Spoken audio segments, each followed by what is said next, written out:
एक ऐसा मेथड जिससे आप किसी भी चीज को सिर्फ एक बार पढ़ेंगे और आपको वो जिंदगी भर याद रहेगा। जानते हैं वो मेथड क्या है? ऐसा कोई मेथड नहीं है और कोई भी वीडियो जो क्लेम करी है आपको ये टेक्निक बताने के लिए, वो सब आपका बेवकूफ बना रही है और ये वीडियो भी इन टेक्निक्स के ऊपर नहीं है। तो अगर आपकी एक्सपेक्टेशन इस वीडियो से इन टेक्निक्स को जानने के बारे में है तो आप ये वीडियो छोड़ के जा सकते हैं। ऑब्वियसली आपकी लाइफ में ऐसी चीजें होंगी जो आपके साथ एक बार होने पर आपको पूरी जिंदगी याद रहेंगी, लेकिन वो एक्सट्रीम इमोशंस के केस में होगा। एक्सट्रीम प्लेजर जैसे कि आपकी गर्लफ्रेंड के साथ फर्स्ट किस, या फिर एक्सट्रीम पेन अगर आप अपने कोई क्लोज रिलेशनशिप में डेथ विटनेस करते हैं या फिर कोई एक्सीडेंट देखते हैं, तो ये चीजें आपकी मेमोरी में स्ट्रॉन्ग इंप्रेशंस क्रिएट करेंगी। लेकिन उनके अलावा आपको बाकी सारी चीजों के लिए मेहनत करनी पड़ेगी और एक प्रॉपर टेक्निक अप्लाई करनी पड़ेगी। आप में से कई लोग ये बोलते हैं कि मेरा दिमाग 100% फुल हो गया है, बचपन में मुझे सब याद रहता था, अब कुछ याद नहीं रहता। तो पहले आप सुन लीजिए कि हमारा दिमाग रिसर्च के according approximately 2.5 petabytes of data store कर सकता है, यानी इसमें 300 मिलियन आवर्स की वीडियो स्टोर हो सकती है। जिसका मतलब ये है कि अगर आप बचपन से लेके 100 साल तक अपनी लाइफ का हर इवेंट एक वीडियो में रिकॉर्ड कर दो, तो भी आप अपने 100th बर्थडे में अपनी मेमोरी का सिर्फ 33% यूज कर पाओगे। यानी प्रॉब्लम तो हमारे ब्रेन में बिल्कुल नहीं है, प्रॉब्लम यह है कि हम अपने दिमाग में डेटा अपलोड कैसे कर सकते हैं। तो हम आज आपको एक टेक्निक बताएंगे जो कि 4 स्टेप प्रोसेस है: activate, learn, retain and reproduce. तो आइए इन चारों को थोड़ा डिटेल में देखते हैं। सबसे पहला स्टेप आता है एक्टिवेट। इस प्रोसेस को समझने के लिए एक छोटा सा एग्जांपल ले लेते हैं। मान लीजिए कि आपकी मदर बोलते हैं कि जा नमक लेके आ, तो हम में से कई लोग कंफ्यूज हो सकते हैं कि नमक डाइनिंग टेबल के ऊपर रखा हुआ है या फिर किचन में है, और अगर किचन में है तो कौन से सेल्फ पर है और उस सेल्फ में किस डब्बे के अंदर है। लेकिन अगर आपके मदर बोलते हैं कि किचन में जाके राइट साइड वाले सेल्फ में चौथा डब्बा है ब्लू कलर का, उसमें नमक है, वो ले आ, तो इन दोनों इन्फॉर्मेशन में बहुत ज्यादा डिफरेंस है। सेकेंड इन्फॉर्मेशन में आपको एग्जैक्टली पता है कि आपको क्या करना है, इसलिए आपका ब्रेन एक्टिवेटेड है और इस टास्क को आप बहुत जल्दी और बहुत एफिशिएंट मैनर में कर दोगे पहले टास्क के कंपैरेटिवली। और हम में से मैक्सिमम लोग पढ़ाई करते हुए यही गलती करते हैं। वो बुक खोलेंगे और पहले चैप्टर के पहले वर्ड से एक एक चीज पढ़ना स्टार्ट कर देंगे, हर एक कोलन, सेमीकोलन, कॉमा, और इसीलिए उनकी कॉन्सेंट्रेशन नहीं बन पाती और उनकी एफिशिएंसी कम रहती है, क्योंकि उन्होंने अपने ब्रेन को अभी एक्टिवेट नहीं किया। जो लोग भी पढ़ाई करने के स्किल में अच्छे हैं वो किसी ना किसी तरीके से अपने ब्रेन को एक्टिवेट करते हैं। अपने ब्रेन को एक्टिवेट करने के लिए 4 तरीके हैं। पहला है डिस्कशन। आपका कोई फ्रेंड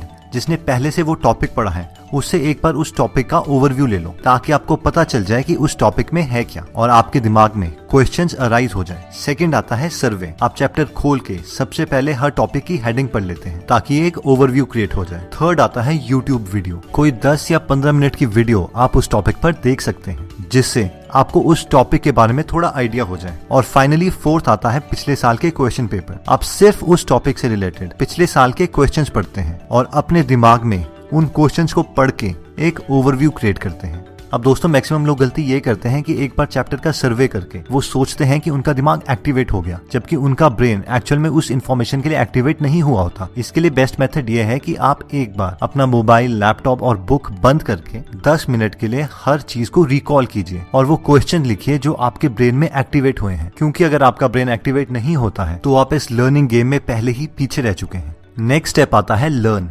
जब आप अपने ब्रेन को एक्टिवेट कर चुके हैं तो अब आपकी एक्चुअल लर्निंग स्टार्ट होती है। इसके लिए आप कोई भी अपना प्रेफर्ड मेथड यूज कर सकते हैं। वो हो सकता है दोबारा से एक यूट्यूब वीडियो, या फिर आपका कोचिंग सेंटर, ट्यूशन सेंटर, या फिर सेल्फ स्टडी। अगर इस लर्निंग में भी आप थोड़े और एफिशिएंट बनना चाहते हैं तो मैं आपको हाईली रेकमेंड करूंगा कि आप एक टॉपिक पढ़ने के बाद उस टॉपिक से रिलेटेड पिछले साल के क्वेश्चन पेपर कर लें। अगर आपकी छोटी क्लासेस हैं और मार्केट में वो क्वेश्चंस नहीं मिलते तो आप अपने सीनियर से या स्कूल की लाइब्रेरी से ले लीजिए। अगर वो भी अवेलेबल नहीं है तो उस टॉपिक से रिलेटेड बुक में दिए गए थोड़े से क्वेश्चन साथ साथ करते रहिए। क्वेश्चन साथ साथ करने से आपको पता चलता रहेगा कि उस टॉपिक का आपको कितना पोर्शन आता है और हर टॉपिक बहुत ही स्ट्रांगली याद होता रहेगा।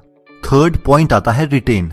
जैसे ही आप कोई नई चीज सीखते हैं आप उसे डिकेइंग एक्सपोनेंशियल रेट में भूलने लगते हैं। तो अब सवाल ये आता है कि हम मैक्सिमम से मैक्सिमम टाइम तक किसी इन्फॉर्मेशन को कैसे रिटेन रख सकें। इसके लिए सबसे पहला पॉइंट आता है इमेजिनेशन। मैंने ये देखा है कि मैक्सिमम लोग जो इन्फॉर्मेशन पढ़ते हैं उसे कभी इमेजिन ही नहीं करते। इसका मैं एक एग्जांपल देना चाहूंगा। कुछ साल पहले मैं अपने फ्रेंड से डिस्कस कर रहा था और मैंने उससे कहा, तुझे पता है ये अयोध्या डिस्प्यूट 1850 से चला आ रहा है? तो उसने बोला, हाँ यार पता है, बहुत पहले से चला है। एक्चुअली मैं उससे एक डिफरेंट रिस्पॉन्स एक्सपेक्ट कर रहा था और मैं समझ गया था कि उसने इस नंबर को इमेजिन ही नहीं किया। इस पर मैंने उससे दोबारा से कहा, सोच, गांधी जी 1869 में पैदा हुए थे, वो बड़े हुए, लॉयर बन गए और 1948 में उनकी डेथ भी हो गई। आइंस्टाइन 1879 में पैदा हुआ था, वो बड़े हुए, उन्होंने क्लरिकल जॉब करी, E=mc² इक्वेशन भी निकाली और 1955 में उनकी डेथ हो गई। हमें आजादी भी मिल गई, लोग चांद पर भी चले गए। ये केस उससे भी पहले का है। इस पर सबसे पहले तो उसने गाली दी, ये केस तब से चला हुआ है, हद है यार हमारे पॉलिटिशियंस की। और फिर उसके बाद उसने काफी लंबी स्पीच दी। इन शॉर्ट मैं आपको ये बताना चाहता हूँ कि हम बहुत से केसेस में नंबर्स को, उस कॉन्सेप्ट को कभी इमेजिन ही नहीं करते, जिसकी वजह से हमारी मेमोरी में स्ट्रॉन्ग इंप्रेशंस बन ही नहीं पाते और हमें कुछ याद ही नहीं होता। आप कोई भी मेमोरी बुक पढ़ लो, उनमें जितनी भी टेक्निक्स दी हैं, उन सब टेक्निक्स के सिर्फ दो ही एसेंस हैं। पहला इमेजिनेशन और दूसरा एसोसिएशन, यानी किसी भी चीज को याद करने के लिए उस चीज के रिगार्डिंग इमेजिनेटिव स्टोरी बनाओ और उसको एग्जिस्टिंग नॉलेज के साथ एसोसिएट करो। वैसे इमेजिन करने के लिए बुक में काफी सारी टेक्निक्स दी होती हैं, लेकिन मुझे उन सब में से ये तीन बेस्ट लगती है, क्वांटिटी, साइज और स्टोरी। मान लीजिए आपको ये इन्फॉर्मेशन याद रखनी है कि ये मंदिर दीपचंद ने बनवाया था। इसे याद रखने का एक तरीका तो ये है कि आप इमेजिन कर सकते हैं उस मंदिर के अंदर एक दीपक है और एक चांद है, लेकिन अब इस इमेजिनेशन में आप दीपक का साइज बहुत बड़ा कर सकते हैं और चांद की क्वांटिटी ज्यादा कर सकते हैं। और फाइनली आप स्टोरी बना सकते हैं कि मंदिर में एक बहुत ही बड़ा दीपक है और आसमान से बहुत सारे चांद उस दीपक में जा रहे हैं। अगर आप ये स्टोरी इमेजिन कर लेते हैं तो आपको ये इन्फॉर्मेशन याद रहेगी। दोस्तों, इमेजिनेशन एक स्किल है और धीरे धीरे प्रैक्टिस से आपकी इमेजिनेशन बहुत इंप्रूव हो सकती है। इन्फॉर्मेशन को रिटेन करने का दूसरा तरीका आता है रिवीजन। मैं जानता हूँ ये आप सबको पता है, लेकिन रिसर्च बताती है कि आपको एक टॉपिक को याद रखने के लिए कम से कम 4 बार रिवीजन करनी पड़ेगी। एक तो इमीडिएटली टॉपिक पढ़ते ही, दूसरा 1 दिन के बाद, तीसरा 7 दिनों के बाद और चौथा 1 महीने के बाद। लेकिन ज्यादातर स्टूडेंट्स को प्रॉब्लम ये आती है कि इतना ज्यादा टाइम रिवीजन के लिए कहाँ से लेके आए। तो इसका भी एक सोल्यूशन है, हम अपना रेजिड्यू टाइम यूज कर सकते हैं, यानी वो छोटे छोटे टाइम स्लॉट्स जिसे हम यूजलेस समझ रहे होते हैं। फॉर एग्जाम्पल, आप अपने नोट्स की ऑडियो बना सकते हैं और ट्रैवलिंग करते हुए वो चीज सुन सकते हैं, क्योंकि वैसे भी आप गाने सुनते ही हैं, तो उसकी जगह खुद की रिकॉर्डेड ऑडियो सुन लीजिए। सेकंड तरीका कहता है कि आप अपने नोट्स की फोटोज अपने मोबाइल में रख सकते हैं और जब भी आप अपने फ्रेंड के साथ कैंटीन या कहीं कैफे में जाएं, तो वैसे भी सब मोबाइल में व्हाट्सएप करने लगे ही होते हैं, तो आप अपने मोबाइल में वो फोटोज को देख के अपने नोट्स रिवाइज कर सकते हैं। थर्ड बेस्ट तरीका आता है कि आप अपने फ्रेंड को वो कॉन्सेप्ट समझा सकते हैं। कोई भी आपका फ्रेंड या कोई भी नोन जिसे वो कॉन्सेप्ट समझ नहीं आया है, आप उसकी हेल्प कर सकते हैं। हो सकता है शायद आपको वो फ्रेंड ना मिले, लेकिन कोई और फ्रेंड जिसे स्टडीज में ज्यादा इंटरेस्ट नहीं है, वो आपके पास बैठ गया है, आप उसकी कन्वर्सेशन को चेंज करके उसी टॉपिक को धीरे धीरे उसे समझा सकते हैं। और ये तरीका रिसर्च और मेरे खुद के एक्सपीरियंस के अकॉर्डिंग बेस्ट है।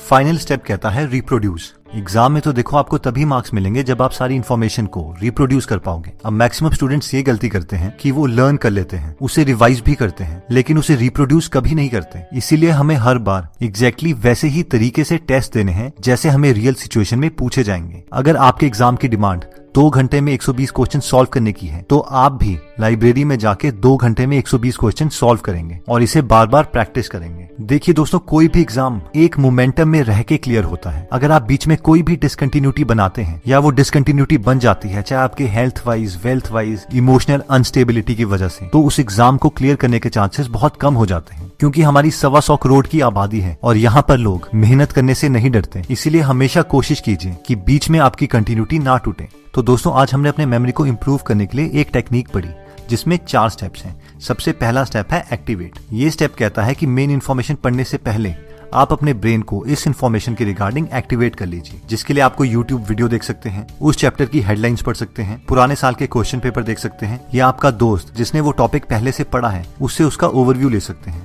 ये कंफर्म करने के लिए कि आपका ब्रेन अभी एक्टिवेट हुआ है या नहीं, इसके लिए आप सारे सोर्सेज को बंद करके आपके ब्रेन में जितने भी क्वेश्चन हैं उसे एक पेपर पर लिख सकते हैं। नेक्स्ट स्टेप आता है लर्न। अब एक्चुअल में आप उस चीज को लर्न कर सकते हैं, कोई और अच्छी यूट्यूब वीडियो देख के, कोचिंग क्लास से, ट्यूशन से, या फिर सेल्फ स्टडी से। इस स्टेप को एफिशिएंट बनाने के लिए आप हर टॉपिक के बाद उस टॉपिक से रिलेटेड क्वेश्चन सॉल्व कर सकते हैं। थर्ड स्टेप आता है रिटेन। किसी भी चीज को रिटेन करने के लिए सबसे पहले आपको लर्निंग मोड में ही हर चीज को इमेजिन करना पड़ेगा। एक अच्छी इमेजिनेशन के लिए आप स्टोरी बना सकते हैं, उस स्टोरी में क्वांटिटी इंक्रीज कर सकते हैं, साइज इंक्रीज कर सकते हैं। और सेकंड आता है रिवीजन। आप टॉपिक को पढ़ते ही रिवीजन कर सकते हैं, 1 दिन के बाद, 7 दिन के बाद और 1 महीने के बाद 3 और रिवीजन कर सकते हैं। ये रिवीजन आप ज्यादा से ज्यादा अपने यूजलेस टाइम स्लॉट्स में कर सकते हैं, जैसे कि ट्रैवलिंग करते हुए, अपनी खुद की ऑडियो रिकॉर्ड करके और उसे बाद में सुन के, किसी और को पढ़ा के, या फिर कोई फोटो क्लिक करके उसे फ्री टाइम में देख के। फाइनली आता है रिप्रोड्यूस। अगर आपने जेन्युइनली अच्छे मार्क्स लेने हैं तो जिस तरीके का आपका एक्चुअल में टेस्ट होता है, आपको उसी तरीके से टेस्ट देने की प्रैक्टिस करनी पड़ेगी, वरना सारी मेहनत बेकार जाएगी। दोस्तों, कमेंट सेक्शन में आप बता सकते हैं कि आप नेक्स्ट वीडियो किस टॉपिक पर चाहते हैं, ताकि हमें भी फीडबैक मिले और उसी टॉपिक्स को हम कवर करें। इस चैनल को जरूर सब्सक्राइब कर लीजिए और बेल का बटन दबा दीजिए,